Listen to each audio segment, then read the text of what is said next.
This is the Asgardian beast, Kaide Lothbrok, and you're watching Drinking at Moe's. So sit down, have a drink, and listen to what I got to say.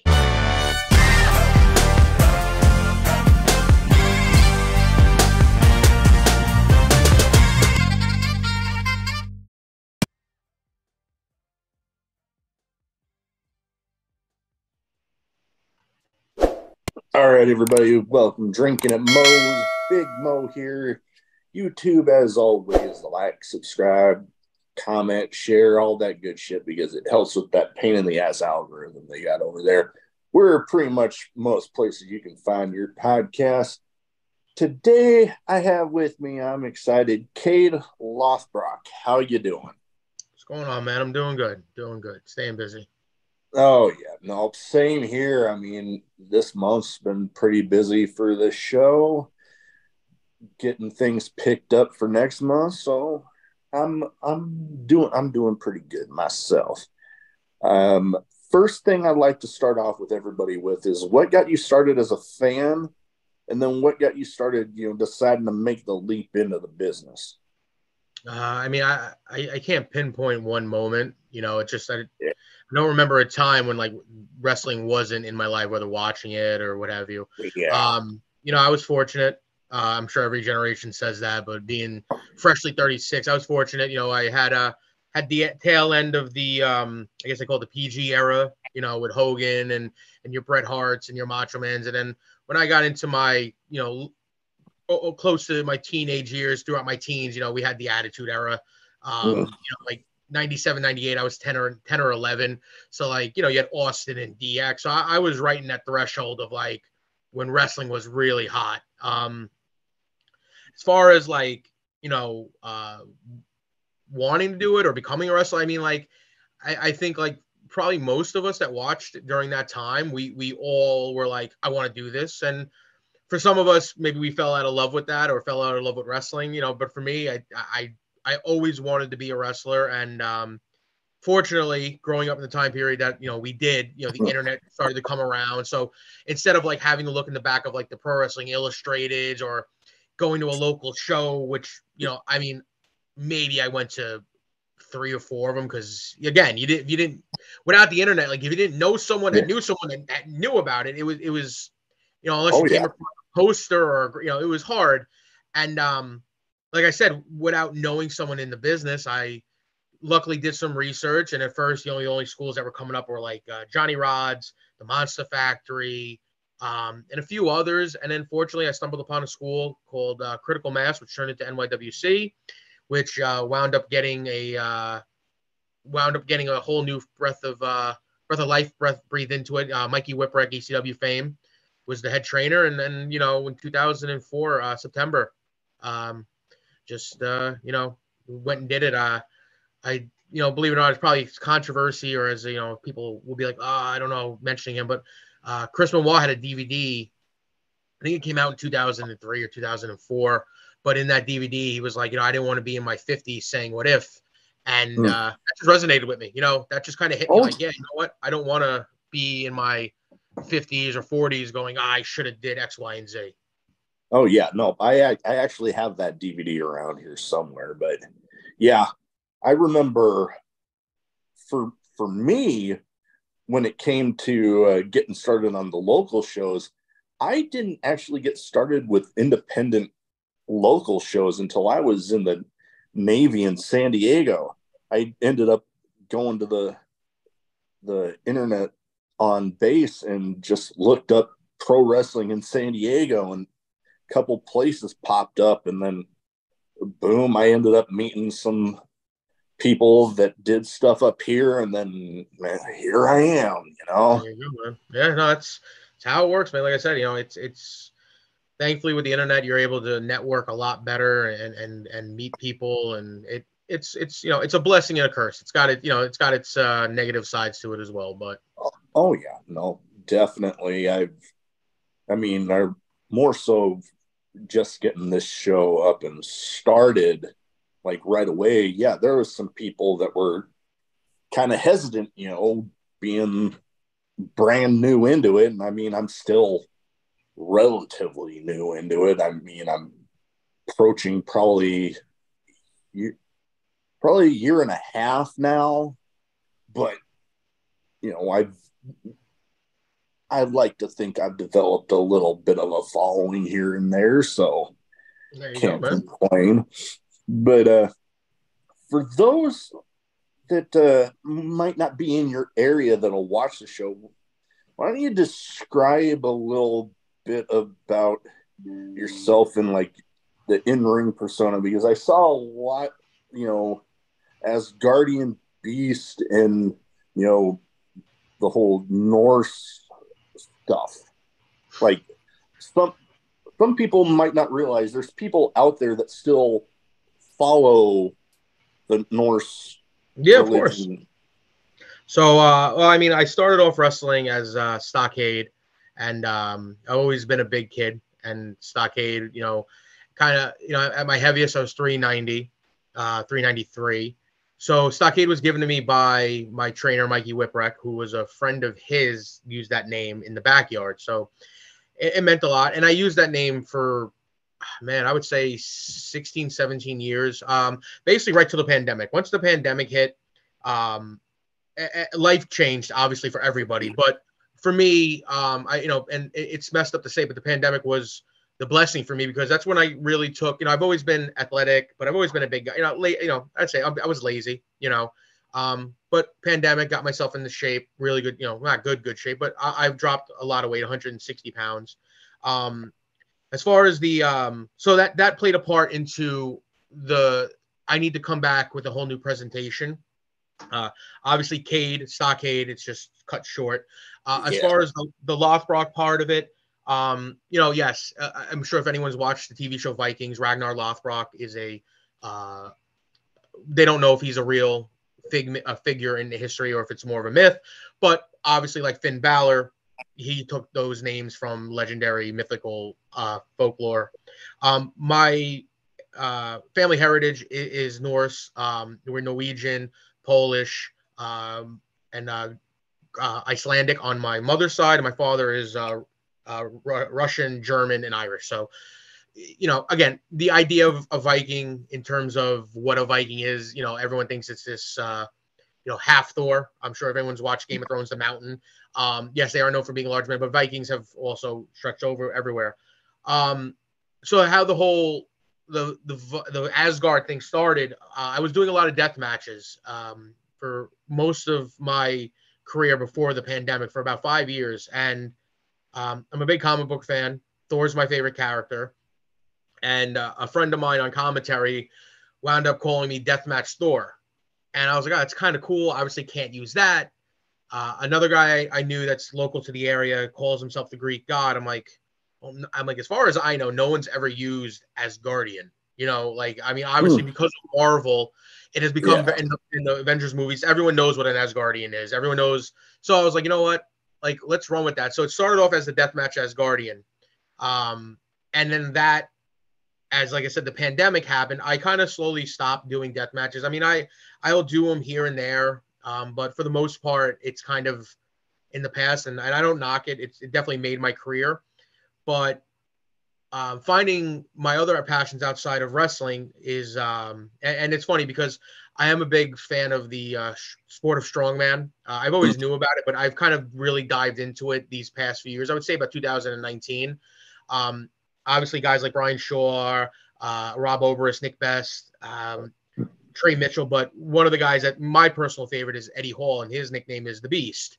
So I took the two and combined them like, well, I'm the Asgardian Beast. And also, it's a little wink and a kiss to my fiance because she's a big Beauty and the Beast fan. So I Mm-hmm. call her Beauty and I'm her Beast. So there's a little, like I said, there's more to it than just, oh, I'm a fan of Eddie Hall, or there's a lot Yeah. of more to it. As far as the character, I mean, there's no difference between Cade and Joe besides the volume turned up. Um, you know, I'm a very outspoken, very opinionated person. I speak my mind. I march to the beat of my own drum. And as far as in-ring style, you know, there's a little bit of that element of danger because of what I've done. You're not going to see me do a lot of dives and flips and stuff like that. You're going to see me punch somebody in the face. You're going to see me try to put somebody through the ring. very, very nose to the grindstone, very, very, I guess, there's elements of a little bit of Terry Funk, a little bit of Cactus Jack, a lot of Stan Hansen, a lot of Road Warriors. But yeah, man, I'm sure I'm not breaking any fourth walls or breaking anyone's hearts by, everyone knows what pro wrestling is now. They know it's a song and a dance. My goal going out there is that I don't care if it's, the whole crowd. I don't care if it's half. I don't care if it's one person. But if I can make one person go home and go, I know wrestling's BS. I know it's all, make believe. That guy Kaide, dude, he was punching that guy in the face. So if I can get that across, I did my job. Oh yeah, that is kind of the magic of it. Is people going in there realizing, yeah, there's the predetermined, the song and dance aspects of it, but when you can get somebody to suspend that disbelief and like they're knowing that, like, yeah, I know that about this stuff, but that he making me wonder. And that's, there's a lot of guys, and I'm not, everyone's got their own style and their own flavor. Like I said, there are guys, like I said, I say, I act like as if 36 is old, and it's really not. But in the scheme of wrestling and doing it for 20 years, basically, I'm an old man in wrestling. And there are guys that come out, man, and the things they can do, like the flips and the dives, and it's stuff that I can never do. And that's all great. But yeah. I've been fortunate enough that I'm believable enough, or my presentation of what I do is believable enough where I can get away with doing a lot less than these guys. And, that's, like I said, I don't need to flip. I just need to punch you in the face, and make it believable. Yeah. And you brought up a little bit ago, you and, your character, it's just you with the volume turned up. That you hear a lot about how those are the ones that come across the best. You hear Stone Cold Steve Austin talk about that, where Stone Cold is just him with the volume turned up to whatever.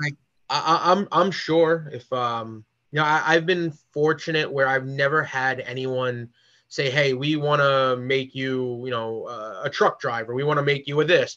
I've never had that. I've been put in gimmicks or groups where it's like, oh, they're a little bit more dark and edgy, or they're a little bit more, but I've never, like, I'm sure I could portray a character a certain way, but for me, it's me. And I don't know, and I think that's why I have, I want to say success, because obviously I'm not on TV and contracted, but I've had very fortunate opportunities come my way, and I think that it does stem from the fact that the character is who I am. There's no like I said, I mean, obviously outside of the ring, outside of the building, I'm not gonna chew your head off, but there is very much similarities between the two, and it definitely comes across very authentic. It's not like you're putting, like, everybody, yeah, it's a show, but when you have those people that you just sense that authenticity about them from the character and outside of the match, those guys definitely seem to be able to get that success, because you can tell that, yeah, that guy's not a phony. Like the guys that I have grown up looking up to, obviously, like Stan Hansen, to me, there's no character. Yes, he's a crazy cowboy, but I mean, obviously, like Mick Foley it could play characters, but they're, as much as they're characters, they're extensions of him. Jake Roberts is my absolute favorite wrestler of all time. I don't see the character Jake Roberts, really. I just, obviously, like The Undertaker, I'm a big fan of, and probably the greatest character in the history of wrestling. But as time went on, I think you'd be hard pressed to obviously find the real separation between the man and the character, because I think it blends in at some point. And I think when anyone starts, I think at first they are portraying or trying to find who they are. And I think once you figure out, like, okay, this is who I am, or this is the style I am. I mean, obviously there are great characters, like, Danhausen comes to mind. I mean, that's a character, but I don't think the character Danhausen could be too far off from the person that he truly is. And like you said, I think the best ones do come off very genuine because it's not when, there's Kid Rock once said it, if it's real, you'll feel it and you'll know it. Like, and it's, you when something feels genuine, you know what I mean? Like you just, and like, I can't tell it, people ask, cause, I get praise a lot for, my in-ring psychology from a lot of guys or my promos. And I can't tell, Tommy how to be his character, just like he can't tell me how to be Kaide. You may be able to give people pointers and advice, but you're not going to be able to tell me what that character is doing. And like, and it's hard. And that's like, I think the biggest thing for a lot of people, especially guys that are younger. A lot of guys come in and they're just like, hey, I'm Tommy John. Okay. And till you get that, like, well, you need something to go with that. Like, yeah, you can't just be Tommy off the street, because what separates Tommy off the street from Billy off the street? Yeah, no, definitely. And one thing I was wanting to kind of talk a little bit about, because you've posted some of the fitness journey on your Facebook. And ad nauseum to some people. And hey, with the work that I've seen from those pictures, I mean, that's some impressive progress and something to be proud about. I'm proud of it. So, like I said, before the pandemic, even before the pandemic, 2016, I got diagnosed with type 2 diabetes, which, and maybe this will offend some people, but, it's a fat disease. Like type 2 diabetes is something that yes, it is hereditary. And then reconnecting with my father, finding out that my grandfather, he had it. It is hereditary to an extent, but it is preventable with a good diet, exercise, keeping your weight down. I came out of a really bad breakup in 2012. Never really recovered. Obviously, I mean, I have, but in that time span, a lot of drinking, a lot of binge eating, a lot of self-destructive behavior, not going to the gym the way I should have been. Just living a very depressed life. And, as I'm older now and about to be married and meeting the girl that I'm with, you kind of come to terms with, realizing like, wow, I was depressed. I do have depression, and it's, as growing up, like I said, growing up in the 90s, and, when somebody was like, I'm sure, I'm sure we're not that far off in age. Like you didn't really like, all right, well, you're upset. Well, you just suck it up and keep going. At least that's how I was raised. Oh, definitely. I turned 40 in July, so we're not that far off. Yeah, so you understand. Oh yeah, and like there was that, like rub some dirt on it, keep moving. My stepfather was a man's man. Like, this is the type of guy, and I'm not praising him because he, he's his own. That's their own story. But this is a guy that I watched cut himself with a sawzall and just wrap it up with duct tape and super glue. So I grew up around guys that were pretty much just like, you don't get the cry, you don't get the bitch, you don't get the moan, you just keep moving. Oh, sorry, you're upset. Well, too bad. The world's not going to stop. And that's kind of a good philosophy, but it's also a bad philosophy because it doesn't let you process. So coming to terms with all that. But in 2016, like I said, type 2 diabetes from heavy drinking.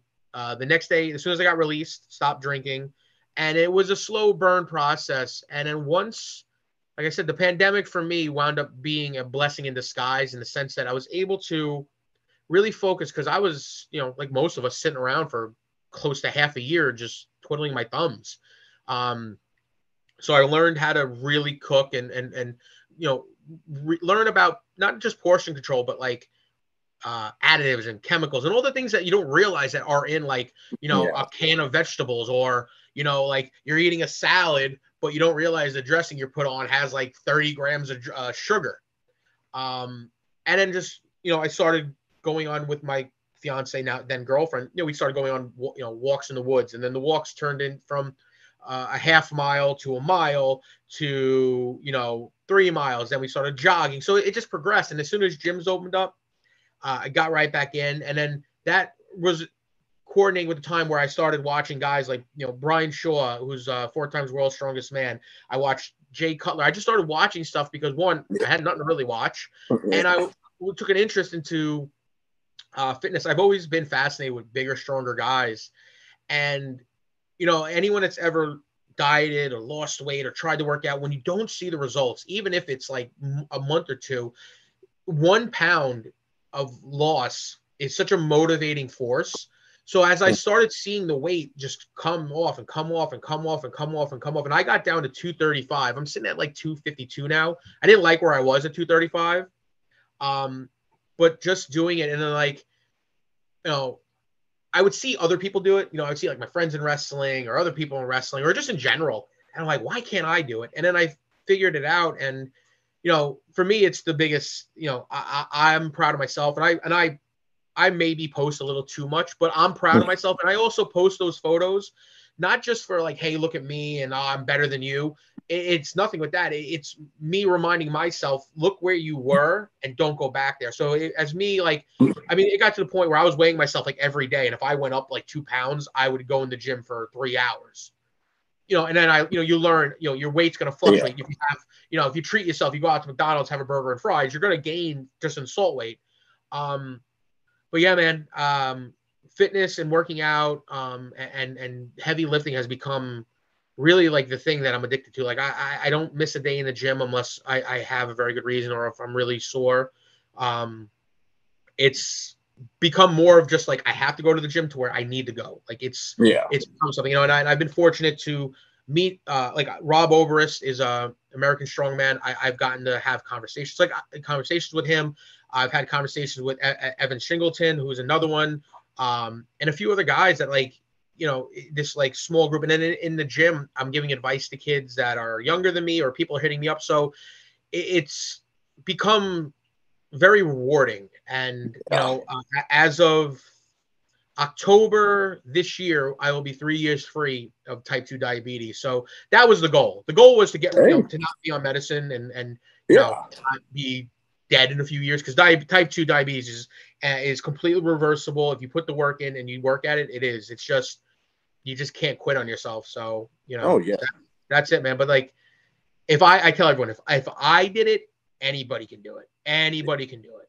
And that is another way right there, that statement of, posting those pictures. It's like, hey, look at the progress that I've made. If I can do it and you're thinking about it, hey. And I've inspired, look, I always feel weird when people come up to me and be like, bro, you're my favorite wrestler, or you inspired, like I've had people like, you inspired me to get into wrestling. And it's the same with people like, dude, you inspired me to get in the gym. It's like, man, I'm not better than anybody. Like, yes, I may have done a few things, or I may have done some cool things in wrestling or whatever. I'm not, I put my shoes and my pants on the same way you do every morning. So I'm not better than you. So, and I tell them what motivates me to go even harder is when I see someone that I gave advice to or told me I motivated them, and they're like, hey, I'm down 3 pounds. Like that makes me go, fuck yeah. If you're doing it, that motivates me, because I like seeing people hit their goals. So like, it's awesome. But I'm always like baffled. Even when somebody like, even when somebody buys like a shirt or a picture from me, I'm like, you want, like, and I sell, I have merch, but I always like, kind of, I'm like, you want my shirt? Like, like I said, I don't, and maybe that's like a thing I should not be, but it's one of those very humbling things. No, I can very much imagine, when you're putting in the hard work out there and then somebody's saying something like, you inspire them to get out there and to lose weight or get in better shape and, go out and like, you made an impression on them to where they want to buy a shirt or whatever merch you got going on. I can imagine. Even Ian, who set this up, he's very much has told me numerous times that I was a big inspiration to him. So like, and I think Ian's a very talented guy, and like to hear that and just be told that, it's like, yeah, I never got, I haven't had a contract. I've done a few things on TV. Like I've done some very cool things, but to me, like all that aside, and whoever I wrestled, hearing like from someone like, hey man, you inspired me to want to do this. Like I was inspired by other people. That's like the real, like, where I'm like, wow, you know what, maybe at the end of the day, if I'm whatever happens, but if one person's like, yeah, I got into wrestling because of Kaide, that's like the be all end all, you know what I'm saying? Oh, I can totally imagine. That's gotta be, I can't think of a higher compliment than something like that. No, very much. And oh yeah, and I like to talk with every guest about some stuff kind of outside of wrestling. We talked a little bit about strongman. I actually know a guy that he took some time off of wrestling, but seems to have been getting back into it here, that he does strongman here locally. And I always joke about him that I say that his arms are about as big as my thighs. Like he's got, he's crazy strong, Awesome. but for those that end up watching the YouTube version of this, you got a nice little setup around you there. Oh, this is my whatever office, man cave, whatever you want to call it. It's also my reptile room. I'm a very big on reptiles. I have I mean, I guess it's a reptile rescue. I don't really advertise it or anything like that, but I do take in. I get calls. You know, I can't take care of this, or I have to get rid of that. So a few of the animals in here are rescues. Actually, there's like probably 5 or 6 of them that were a rescue or taken in that. You know, I was meant to rehoming them, but if anyone's married and has a partner, you realize sometimes when they fall in love with something, you can't really get rid of it. Yeah. But no, man, I've aside from wrestling, comic books, it was always reptiles.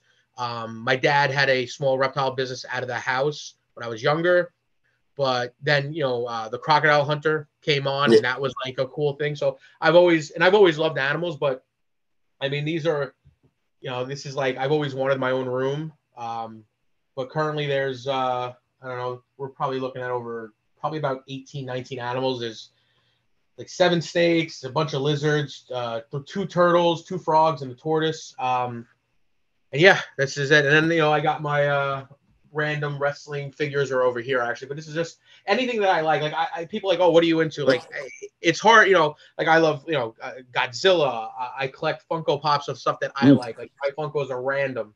There's anything from like Evil Dead to wrestling to Married with Children. It's it's just I don't thankfully I don't have a one of those like I need to collect them all type personalities because I'd be broke, So it's literally stuff that I like that's in here, or like there's figures of like you got Lobo. There's a bunch, like mostly Thor's, Wolverine, a lot of Godzilla. So I'm kind of like all over the place. Oh, I'm kind of the same way when it comes to collecting figures and Funko Pops. It's like, yeah, there's a lot of cool stuff out there, but I'll mostly concentrate on the stuff that I like. Like I got a little growing collection of wrestling figures. I got a handful of signed ones from people I've met, like Taya Valkyrie. I got her, Kushida, Keith Lee, some ones I'm pretty proud of, and then I even actually got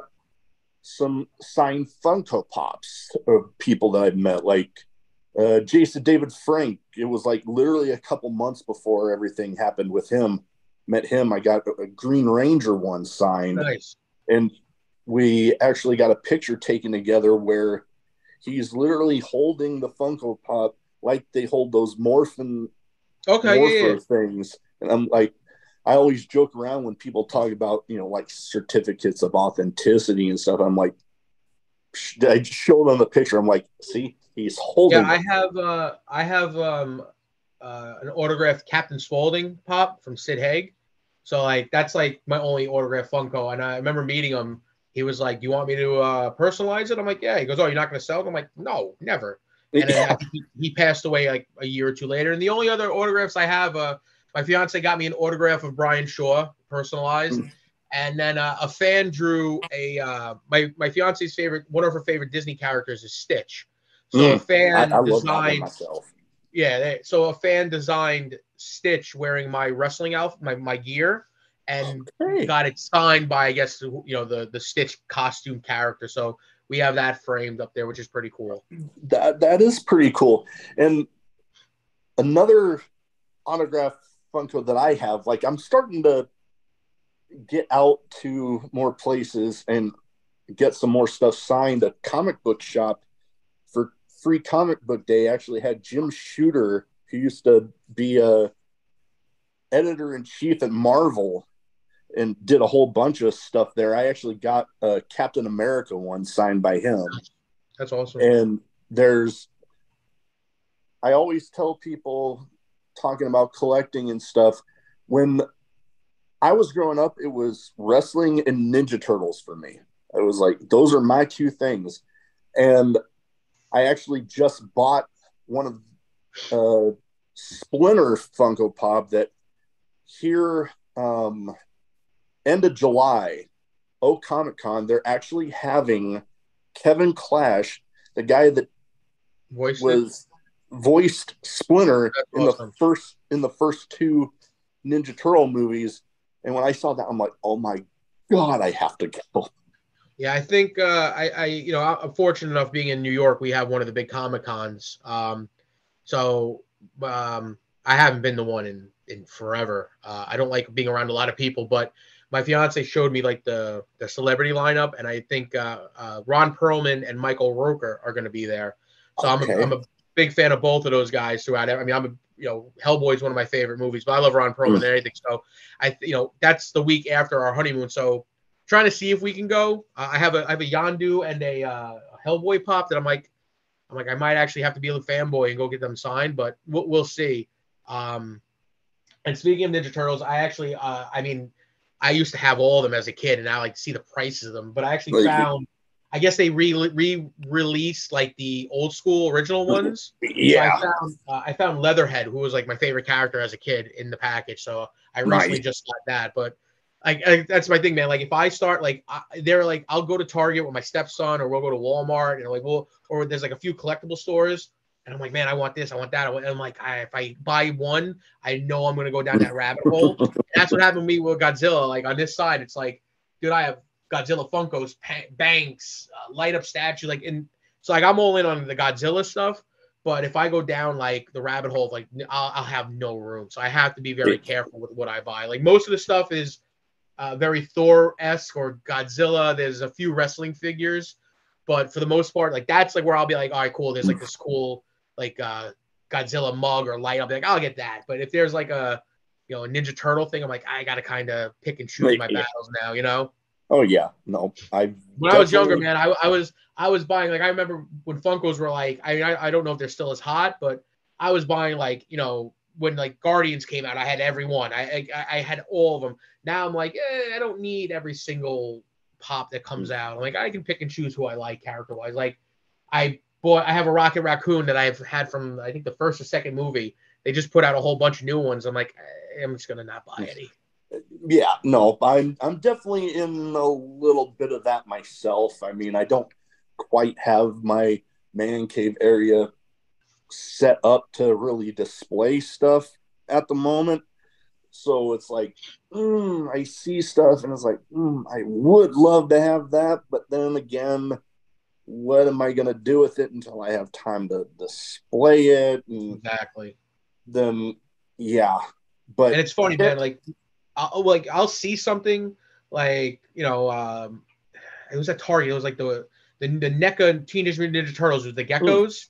I saw those, I saw them a bunch. And I was like, oh, those are cool. And then I went to a collectible store like maybe a few months ago, and I think they were like $40 in the store.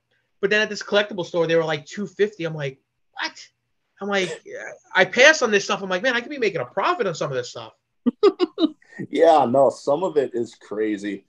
There is really only one Ninja Turtle figure that I don't know if I would be able to pass it up if I ever found it.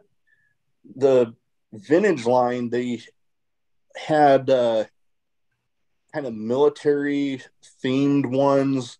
Okay. And my favorite Ninja Turtle, Michelangelo, his one was a Navy one. And me being Navy veteran, I'm like, oh my God, if I found that one, I don't know if I'd be able to pass it up. I mean, yeah, that's something I wouldn't pass. Like that has, obviously it's got meaning to it. You know what I'm saying?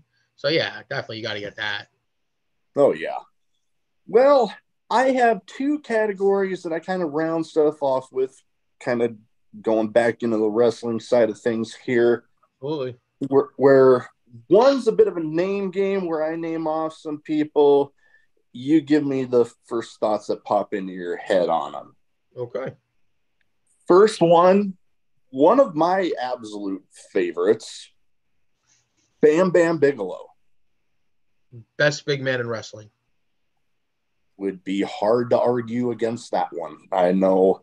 I actually, speaking of Fungo Pops, I actually a couple of weeks ago I got his what is it, the WWE Legends ECW title figure. So nice. I'm a big Bam Bam fan. He was he was actually one of the few guys I met when I was very young. Super cool dude. So oh man, that's awesome. When we were talking about Fungo Pops, actually not all that long ago, I actually bought his one. That's what I am looking for. So like I'm hoping to stumble across it before I have to get it online. Yeah, I wasn't even really looking for it.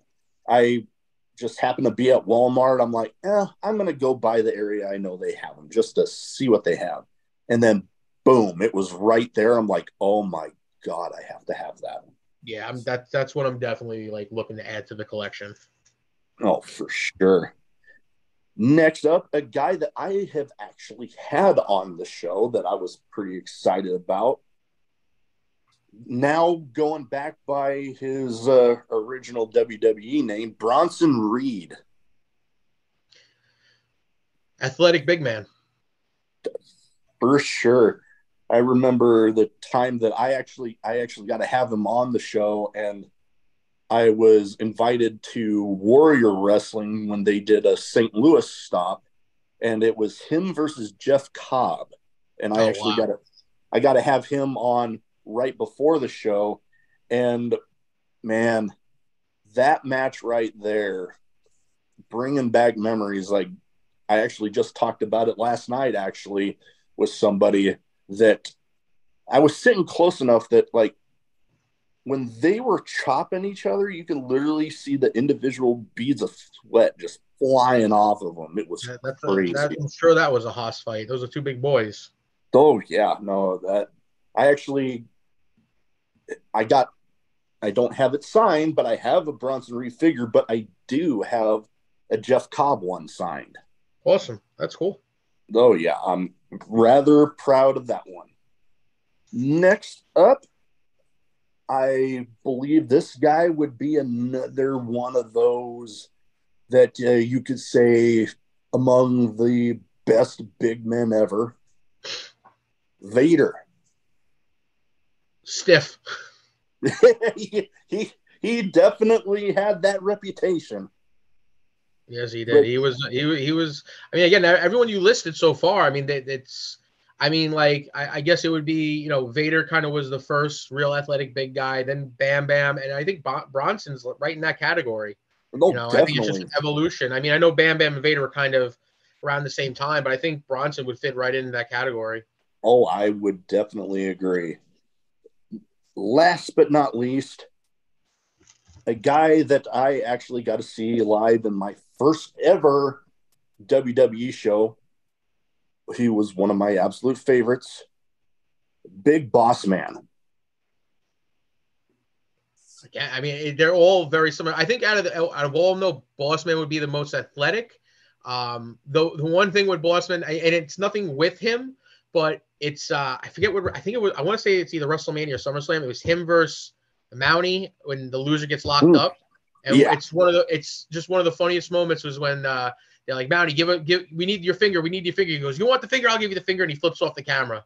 So every time I remember, like if I watch Boss Man or I hear or I see something, that's like always the first thing that comes to my head is that match and the whole Mountie finger thing. Oh yeah, no, that first show of mine where I actually got to see him, it was, good Lord, this was a long time ago. Back, I was like a little third grader. My dad got me floor seats for Christmas, and we were right by the entrance. And his match that night was against, well, another big guy, Yokozuna. Oh, wow. I didn't even know they were. So this is what, like 93, 94? Around there, I'm wanting to say, yeah. Oh, wow. That's awesome. That's probably, wow. That's because, Boss Man left like 95. Yeah, you probably caught like one of the last, like his last run before he came back. That's awesome. Yeah, man, I just remember like I said, I was the hugest Big Boss Man fan. I actually, my first ever bit of WWE merch from a show was one of those foam nightsticks. He took one of my favorite ways to take the corner. Like he would eat it chest first and like flop out forward. Like he would eat the buckle then fly backwards. It was very awesome. He again. I mean another. I mean everyone you listed besides Bronson, but I'm sure in time he will be. But they're all three of them. And I don't know if I know Vader is. I don't know if Bossman's in the Hall of Fame, and I I don't know. believe he is. I believe He is they okay. So actually then had, Bigelow's not. I know for sure, right? you know, Which is a shame. he's the only one that I'm not certain. I don't think he is, which is a crime because he Oh, absolutely should be. oh, most definitely. I know Big Boss Man, I am almost certain because I believe they had, I want to say his wife, but I know for sure his daughter was there to Okay. accept it. There's been so many Hall of Fames, it's like hard to keep up unless they're like, really, highlighted. Oh, yeah. And like those years that they have the classes, that they have like so many names in there that it's kind of Yeah. hard to keep up with all of it. Yeah. Like I think Hogan and Piper went in like the same one, which is like a little crazy. That should have been separated. You know that is kind of crazy now that I Yep. think about it. Definitely. Well, next category I have is kind of random questions. I never really know what I'm going to put in until literally I'm putting my notes together.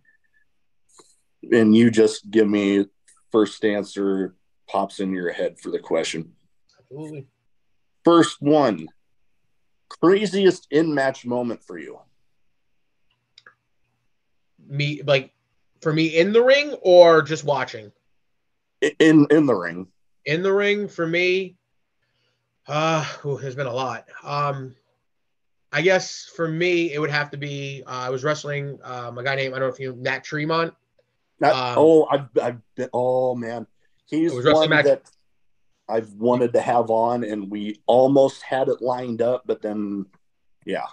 Gotcha. So I was wrestling Matt Tremont in Rhode Island for a company called Beyond Wrestling. Their WrestleMania event, American Rana, and I took it was a casket match, which is kind of the weirdest match for us, but it was like a casket death match, which I guess is appropriate. Somebody's gonna die and be put in a casket, but he took a cinder block and hit me over the head. I mean, flat part, but still hit me over the head, and I wasn't out, but I was out. Like the lights were on, but nobody was home. I mean, thankfully it was the end of the match. I remember him doing it, shutting the casket, and then when he opened it, it's like it looked like seeing the light. Everything was just so bright. It sounded like in stereo, and then watching it, you could actually hear the cinder block hitting my head, and it sounded like a watermelon hitting the ground. So, thankfully, it was like I said, it was the end of the match, but probably yeah, in terms of like insanity, probably the craziest that I've been a part of. So not fun. I mean, there's been some honorable mentions, but I have to put that up there. It would be hard to top that one, that's for sure. You kind of mentioned having done death matches, and I mean, we just talked about a moment right there with death match. What would you say is a weapon you would like to avoid being used on you in a match if you had the choice? Because I mean, I understand sometimes stuff happens and you might not have the choice.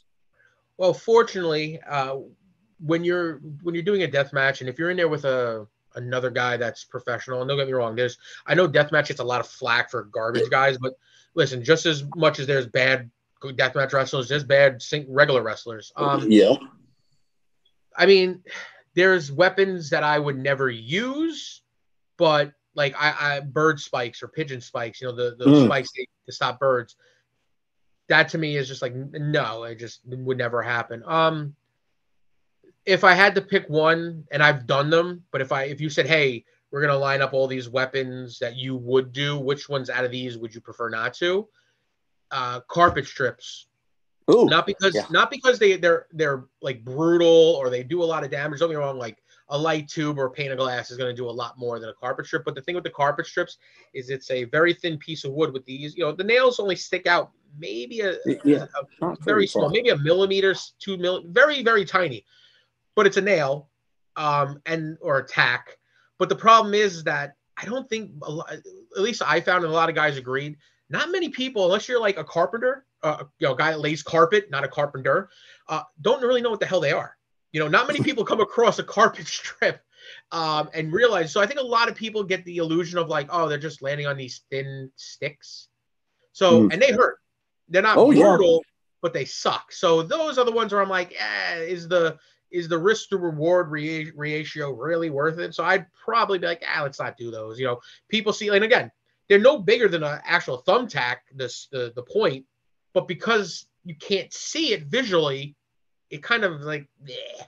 So Yeah. it's not, Oh yeah. No, those would definitely be one I wouldn't be too thrilled with. I know I had Alex Cologne on, and I he love Alex. mentioned, oh, I actually have the signed pick pads of his that Nice. Alex he's is one of my worn. good friends. One of my very good friends.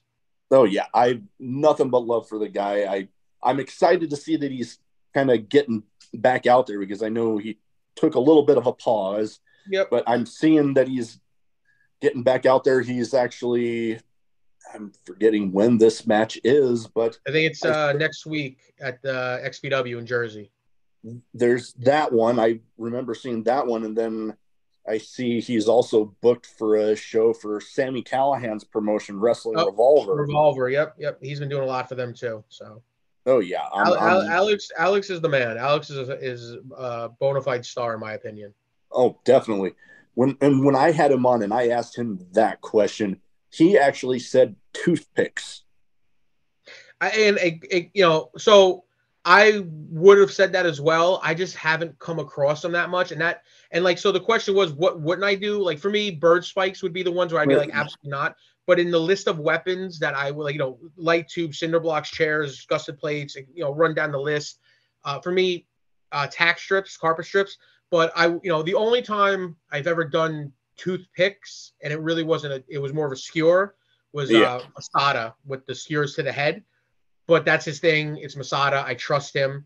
But I've seen guys do toothpicks and it goes very awry. And, I don't like things that get stuck in you and break off. So, like I said, it really, in a world where I would be doing a death match, like if somebody said, hey, we want you to do a toothpick death match, it wouldn't happen. I wouldn't do it. So, oh yeah, that's why I went with something I would do. But if I had to choose one of the things that I would do, what would I eliminate? oh no, definitely. And when you brought up a good point there, and he actually, Alex Malone brought it up, and his reasoning, because I think he could see in my face that I was like, oh, toothpicks? But he mentioned, you could luck out when pulling them out and you get the whole thing and you're fine. But you break off the wrong piece and then you got it embedded in you and you're getting infected and all that stuff. Like I said, the risk. When I was doing death matches, I always tried to look at the risk versus the reward. And if you watch a lot of my death matches, like I've used glass, I've done gusset plates, I've done carpet strips, tacks, I've done it all. For the most part, like I syringe needles, not a fan of. Toothpicks, not a fan of. But the things I tried that I did, like look, the tubes, it gets stuck in you. It happens. That's but I try to do stuff that wouldn't happen. Like gusset plates are little tiny. I mean, if you know what a gusset plate is, it's a little tiny piece of metal with a bunch of little. They suck. They hurt. They cut you open instantly, but you're not going to get it stuck in you necessarily. So, a lot of deathmatch and a lot of people, and it's become bastardized. It's not necessarily, I know it's a death match, but it's not necessarily like you don't need to do everything that's going to like leave you physically crippled. Like cinder blocks suck, but there's ways of doing it. It's an art. And I think guys miss the part of it's deathmatch wrestling and leave out the wrestling part of it and just focus on the death match. Oh no, I can agree. Like we've mentioned, deathmatch wrestling kind of getting a little bit of flack, and there's always there's supporters, there are directors, but when you have people that, you know, like you, like Alex Colon, like Matt Tremont, that, you know, they can do the deathmatch wrestling, but it's regular wrestling just surrounded by the deathmatch elements. That should be the goal of it. I mean, obviously, you know, their guys have their own ways of doing things. You know, and I'll be honest, I haven't really been around many deathmatch shows in recent, you know, probably a year or two. So I hear about a bunch of, you know, I hear about a bunch of good guys, and then as many good guys as I hear, you hear almost twice as many of the guys where you're like, people are like, I don't know. So, you know, Yeah. I hope there are enough guys. Like I know guys like myself and Tremont, Alex, Masada. I mean, Drake Younger just had to retire, unfortunately. There's Yeah. there's very far and few guys that were around that, you know, hopefully that are still around that can teach the next generation of guys, and then they can pass it on and so on and so on. Because you know, you don't want to see anyone getting hurt. I mean, I've witnessed some very ridiculous stuff to the point where I'm like, you know, why? What are you guys doing? Like, you know, and there's no reason to take that level of a risk. You know. You know, I can understand that for sure. Next question, I know you mentioned not really drinking, but I would feel weird if I didn't have this question in here about favorite drink, whether alcoholic, non, or one of each. And I always tell people when I ask this question, and with the name of the show, it's like, just because it says drinking at Moe's does not mean the drink has to be alcoholic. No. So my drink of choice now is Arizona Arnold Palmer Zero. It's like that's like, or diet lemon ice, diet lemon Snapple.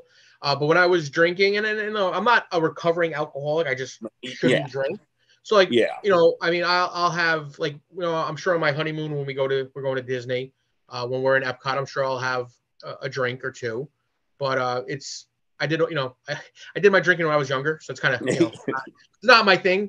But my choice of drink when I was drinking was, you know, I guess the old typical Jack and Coke. I was a big Jack Daniels guy, and I was a big Red Stag fan as well. I do like Red Stag, but you know, I haven't had. I think the last time I think I took a shot, probably going on August will be the last time I had a shot. So we're getting close to a year where it Okay. was a big outside festival. Everyone took a shot. I took a shot, and I was like, I don't miss this. So, you know. And you bring up Jack and Coke. I actually have come across, well, I know there's an actual name for it, but Jack and Coke with grenadine. It basically tastes like a Jack and Cherry Coke. I would mix my Red Stag with a Coke, and there was like a cherry Coke, you know. And Okay. when you drink enough and you go, there's not enough alcohol in this drink, and they already put a decent amount, that's when you may need to reevaluate and go, you might need to slow down a little bit. Oh yeah. No, that is very true. Next up, I know you have, you know, your reptiles in there with you. Myself, my wife, and I, we have 2 dogs and about 3 cats. Would you say, you know, between dogs and cats, are you more of a dog or a cat person? I'm neither, but so before I got together with my fiance, I actually rescued a cat because of my job. The shoot 9 to 5, found a litter of cats under a dumpster, took them. I was a single guy. The pound was like, "Oh, do you want to take one?" And I was like, I don't know. And then I wound up having to fill out paperwork. And they're like, well, like, why don't you take a look at them? And one of them just came right up to me, and I'm a big softie, so I was like, fuck, I guess I have a cat now. So I Yeah. guess I'd be a cat guy. We have a dog. We have a mutt, blue heeler, beagle mix. I love her to death. So I mean, I'm an animal person, so it's Yeah. hard for me to choose because like I didn't want a dog and I didn't really want a cat, but now I have a dog and a cat. I'm more of a, like, honestly, people find it weird. I'm honestly more of a reptile guy. I'm fascinated by them, but I guess for the sake of the way my lifestyle, I guess a cat would be more conducive because, you know, you can put a bowl of food in a bowl. You can leave for like 3 days. The cat comes back and like, what the fuck are you doing here? You Yeah. know, seriously, No, like, oh, you're that back. I is, don't care. yeah.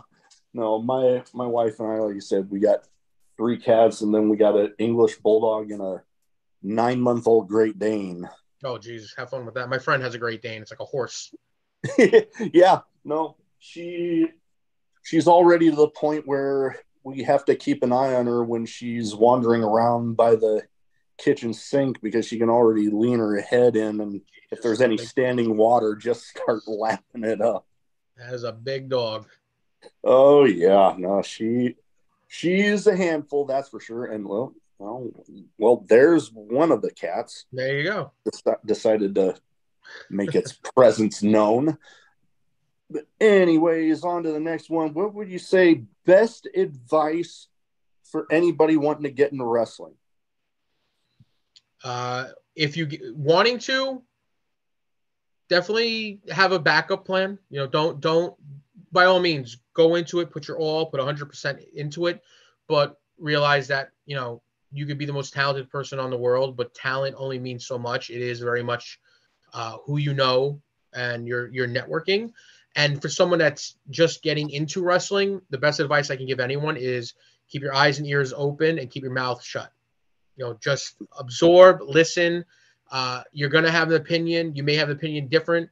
If a veteran comes up to you, and I don't care if he was never on TV or if he main evented WrestleMania, if they take the time to go up to you and if they say, hey, you suck, or this sucked, or they praise you, yes, sir, thank you, sir, appreciate you taking the time out. And for a lot of young guys that are coming up, my other big advice is always ask the guys that are there before you, ask them to watch your match. And it doesn't matter if they were never on TV or they did a dark match or they got signed and then got fired or they were headlined WrestleMania.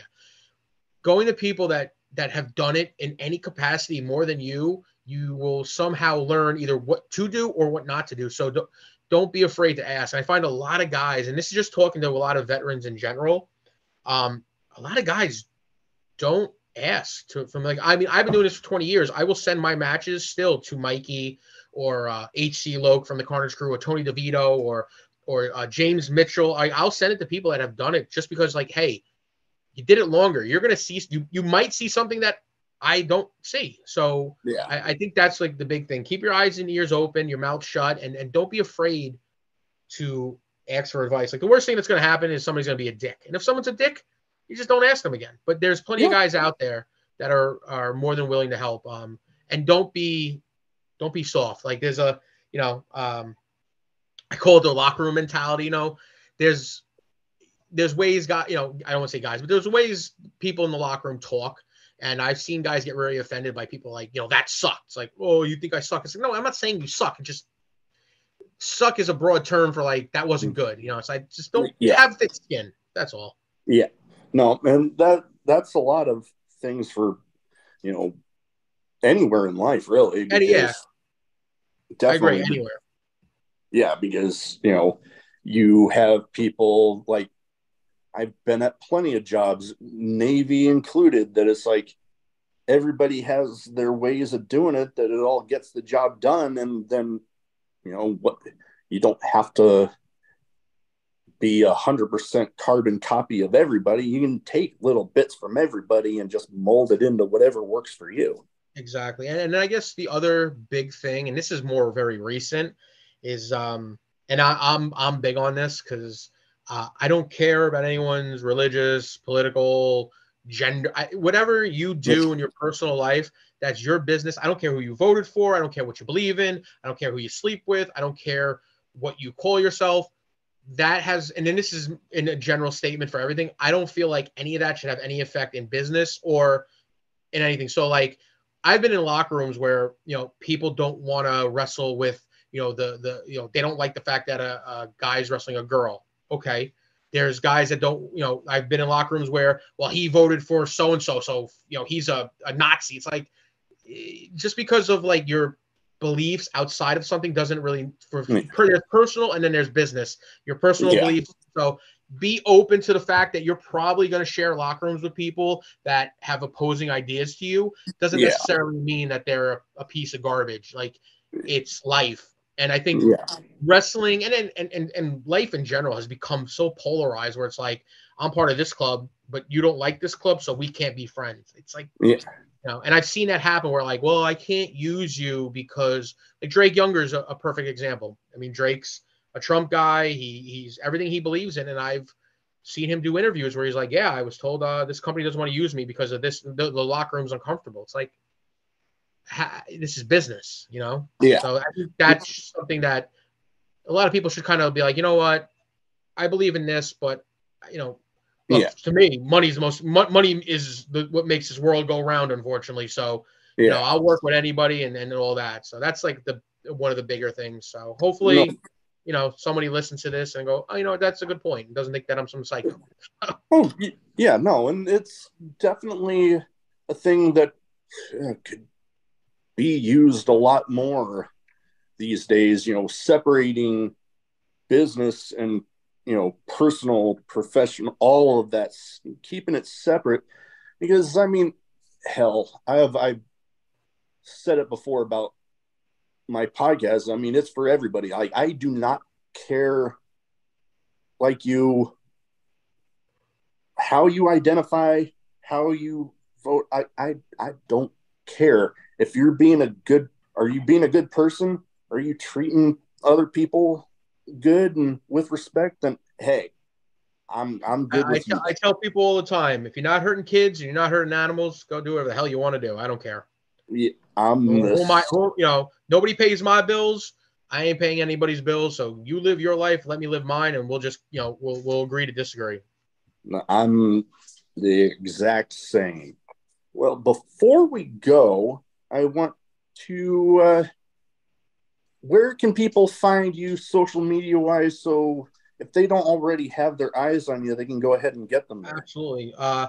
Kaide Lothbrok, KaideLothbrok on Facebook, Instagram, and Twitter. I'll be honest, my Twitter's I kind of got back on Twitter. I got off because of what we were just talking about. It just became it was just a disaster of just ridiculousness. Yeah. I got back on. I very, very seldom use it. Mostly active on, honestly, Instagram or Facebook. I have a YouTube, Kaide Lothbrok. Every match that I can get recorded goes up there. There's reptile room videos. There's workout videos. That's the best way to get a hold of me. I accept every friend request as long as I have the room. And as long as you like I said, man, if you're gonna, I let, if you're cool, if you're gonna make some stupid comment about something, and it's something ridiculous, then most likely I'll unfriend you or block you. But for the most part, it's all good. But yeah, man, and then wrestling wise, I mean, Connecticut, Pennsylvania, upstate New York, Long Island, South Jersey, North Carolina. I'm fortunate enough to be everywhere at all different times, mainly Northeast, because I am old and sitting in a car for 10 hours doesn't kind of tickle my fancy. Yeah. But yeah, man, you never know. It's been a fun ride, so I plan on doing more. That is awesome. And well, that is about all I have. I want to thank you for taking the time to talk to me today, and best of luck out there. Thank you, man.